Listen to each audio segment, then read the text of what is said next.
Introduction. Good morning, teacher. Good morning, students. Today we learn plant growth and development. Who will tell me what is growth in plants? Ma'am, increase in the size of the cell and elongation in them signifies the growth of plant. Very good, Suresh. Ma'am, can we measure the growth of plants? Good question, Rahul. Yes, we can. The growth of a plant can be measured by considering various factors such as nutrients availability, water availability, oxygen, etc. One more thing I would like to tell you that there are 5 plant growth regulators. They are auxins, gibberellins, cytokinins, ethylene and abscisic acid. Okay, now it's time to learn about plant growth and development. Objectives. At the end of this lesson, you will be able to explain growth in plants, explain phases of growth, define growth rates, to know quantitative comparison of growth, explain conduction for growth, define differentiation, dedifferentiation, and redifferentiation.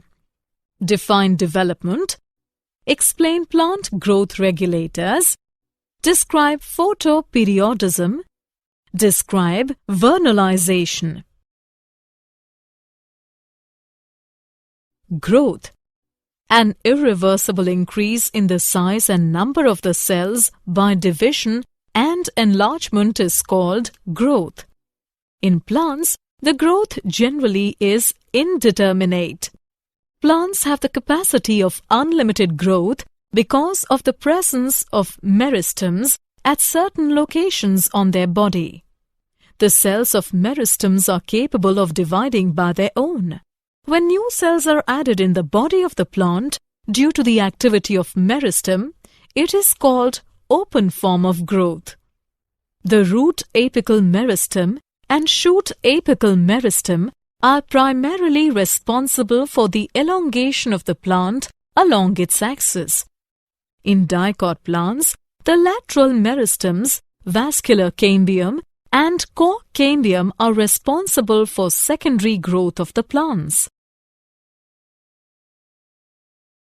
Growth is measurable. Growth of the plants can be measured by various factors: increase in cell numbers, fresh weight, dry weight, size of the cell, etc. For example, watermelon cells can increase in size up to 350,000 times. Increase in surface area shows the growth of leaves. Phases of growth. The period of growth is divided into 3 phases: meristematic, elongation, and maturation. Meristematic phase. This phase has continuously dividing cells and is restricted to the apical meristems, both at the root and shoot tips. In this region, the cells are rich in protoplasm. They have large nuclei. Phase of elongation. The aim of this phase is enlargement of cells. Phase of maturation. In this phase, cells undergo maturation to accomplish their final size, shape, and structure. Growth rates. The increased growth per unit time is termed as growth rate. Plants show 2 types of growth: arithmetic and geometric. Arithmetic growth. Only one daughter cell continues to divide while others become mature. For example, root elongating at a constant rate. Mathematically, LT is equal to L0 plus RT, where LT is equal to length at time t, L0 is equal to initial length, R is equal to growth rate. On plotting length against time, a linear curve is obtained. Geometric growth. Initial growth is slow, followed by a rapid increase in growth. followed by a phase where growth slows down. All cells, tissues, and organs typically show this type of growth. Mathematically, W1 is equal to W0 into exponent RT. W1 is equal to final size. W0 is equal to initial size. R is equal to growth rate. T is equal to time of growth. E is equal to base of natural algorithms. Quantitative comparison of growth. Two ways to compare growth quantitatively are absolute growth rate and relative growth rate. Measurement of total growth per unit time is called absolute growth rate. An absolute increase is shown in the areas of the leaves A and B to form leaves A1 and B1. Growth of given system per unit time is called relative growth rate. In the given figure, both leaves increase by 20 centimeter square, but a relatively greater growth has occurred in leaf A. Conditions for growth. The conditions necessary for growth are nutrients. Enough supply of nutrients is necessary for synthesis of protoplasm and act as a source of energy. Water. An adequate supply of water is essential for growth. It maintains cell turgidity, which enhances growth. It also provides medium for enzymatic reactions. Oxygen. It is vital for respiration and for release of energy. Temperature. The most desired temperature for growth is called the optimum temperature, and it ranges from 28 degrees to 30 degrees Celsius.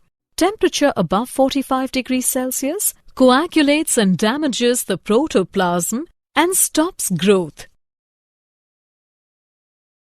Differentiation, dedifferentiation, and redifferentiation. Differentiation is the process by which meristematic cells undergo changes in the structure, shape, to perform the specific functions. For example, after the DNA synthesis of the protoderm cells, cell expansion takes place and it forms immature trichome. After that, nuclear migration takes place and then branching occurs and then it reaches to maturation stage. Dedifferentiation. Dedifferentiation is the process by which the already differentiated or mature cells get back the power of division and become meristematic. Redifferentiation. Redifferentiation is the process by which the meristematic cells formed by dedifferentiated cells undergo changes in the structure and shape to perform the specific function. Development. Development is the series of the changes in which organisms undergo in their way from the embryonic state to maturity, that is, from lower state to higher state of organization. Plants undergo different pathways in phases of life in order to form different kinds of structure. This is termed as plasticity. If different shaped leaves present on the same shoot or on different shoots of the same plant, it is called heterophyly. For example, water crowfoot, water startwort. Plant growth regulators. Characteristics. In all the plants, there occurs minute quantities of certain chemical substances that regulates growth and differentiation. These are called growth regulators. A growth regulator may be defined as an organic substance produced naturally in plants controlling growth and other functions at a site remote from its place of production in minute quantities. These are auxins, gibberellins, cytokinins, ethylene, and abscisic acid. The discovery of plant growth regulators. In the last 60 years, a large number of growth regulators have been isolated from plants. The first indication of their existence was given by Darwin 1880, who was studying the bending of the coleoptile of a grass towards light. He found that the light falling on the tip of the grass coleoptile causes some influence. This influence is transmitted downward and causes the coleoptile to bend towards light. F.W. went isolate oxen from the tip of the coleoptiles. E. Kurosawa reported the appearance of symptoms of Bacony disease of rice seedlings is uninfected rice seedlings when they were treated with sterile filtrate of fungus Gibberella fujikuroi. Gibberellic acid was later isolated from the fungus. The discovery of plant growth regulators. F. Skoog observed that callus proliferates in the tobacco plant only if, in addition to auxin, the nutrients are supplemented with extracts from the vascular tissue, yeast. Skoog and Miller later identified cytokinesis, a promoting active substance, and named it kinetin. 3 independent workers reported 3 different kinds of inhibitors in plants: inhibitor B, abscission 2, and dormin.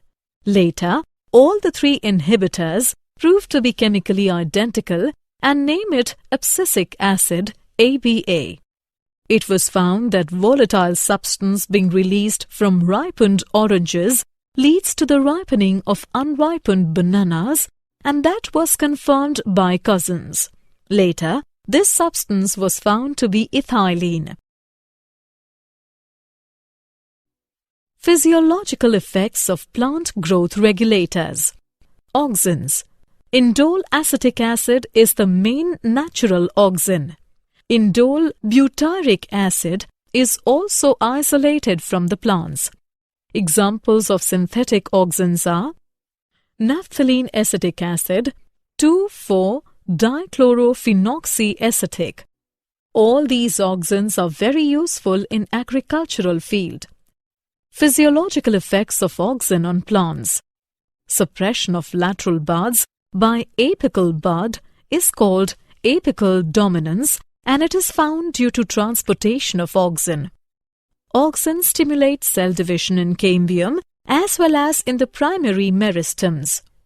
Cell elongation is an important role played by auxins. Auxins have the differential action on shoot tip and root tip. Induce root formation at low concentrations.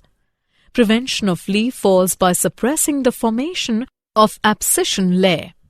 Seedless formation of fruit is induced by auxins. It is also termed as parthenocarpy.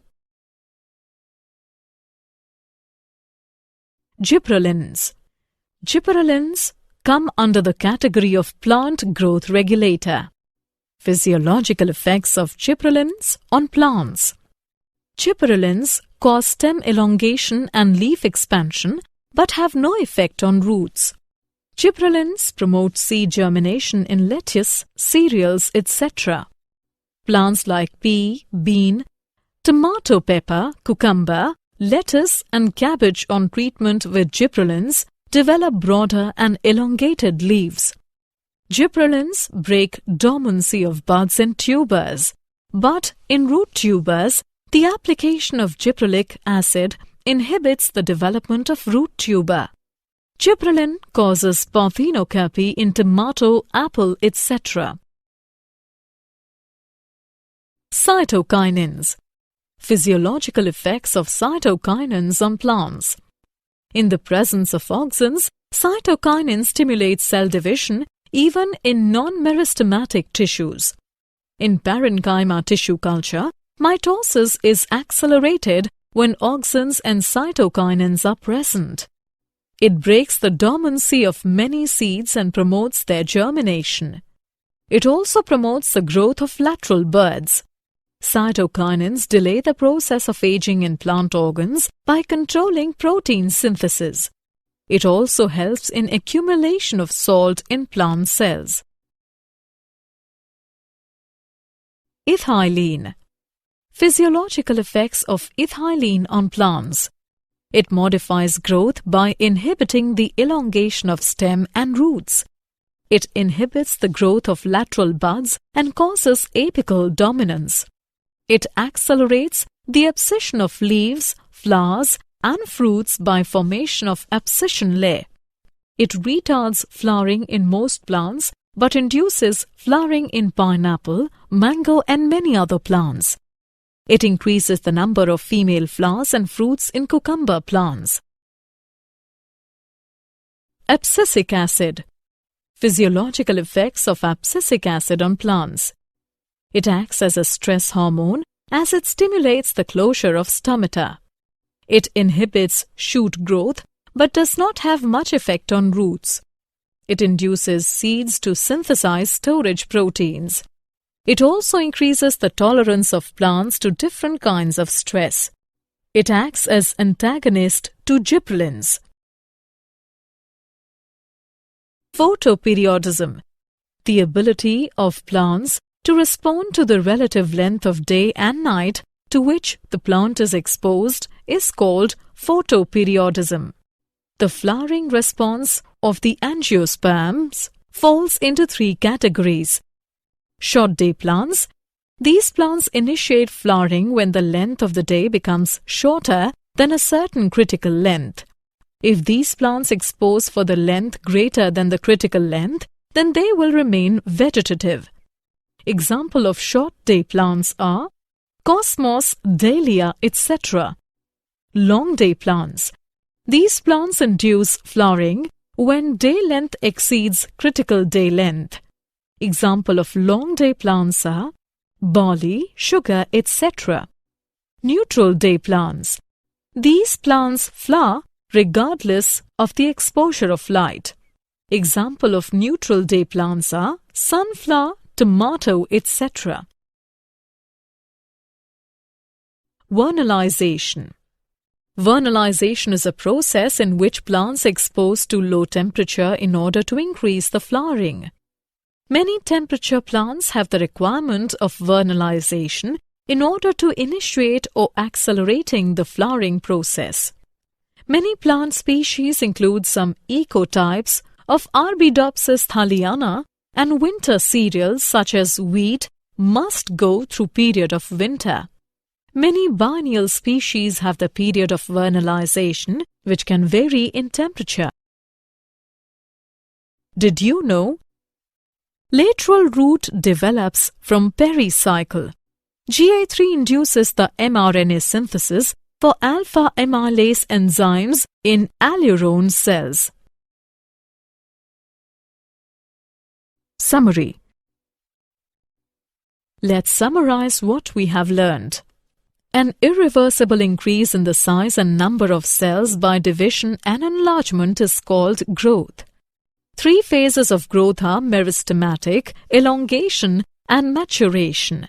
The increased growth per unit time is termed as growth rate. The conditions necessary for growth are nutrients, water, oxygen, temperature. Differentiation is the process by which meristematic cells undergo changes in the structure, shape to perform the specific function. Dedifferentiation is the process by which the already differentiated or mature cells get back the power of division and become meristematic. Redifferentiation is the process by which the meristematic cells formed by the dedifferentiated cells undergo changes in their structure and shape to perform the specific function. Growth regulators are auxins, gibberellins, cytokinins, ethylene, and abscisic acid. The ability of the plant to respond to the relative length of day and night to which the plant is exposed is called photoperiodism. Vernalization is a process in which plants expose to low temperature in order to increase flowering.